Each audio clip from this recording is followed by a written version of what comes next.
Hello guys, আসসালামু আলাইকুম। হাতে সময় থাকলে ঘুরে যেতে পারেন শাহ আলমের ইলুমিনা সিটি পার্ক থেকে।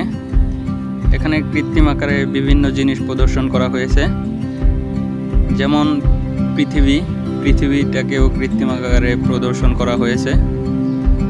আরও আছে বিভিন্ন ধরনের জিনিস রোবোটিক আকারে প্রদর্শন করা হয়েছে। এটা যেমন সূর্যকেও প্রদর্শন করা হয়েছে। আরও আছে চাঁদ। ভিতরে ঢুকলে দেখতে পারবেন বিভিন্ন ধরনের রোবোটিক জিনিসগুলো কৃত্রিম আকারে। দেখলে মন ভালো হয়ে যাবে। এটা কুয়ালালামপুর থেকে 20 থেকে 30 মিনিটের মতো সময় লাগবে। এসে দেখে যেতে পারেন, আপনাদের মনগুলো ভালো থাকবে আশা করি। এখানে ঢুকতে টিকিট লাগে 18 রিঙ্গিতের।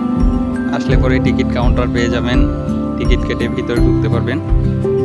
আরও দেখতে পারবেন বিভিন্ন ধরনের জিনিস। রাতের বেলায় দেখলে পরে আশা করি মন ভালো হয়ে যাবে। Please like, comment, subscribe.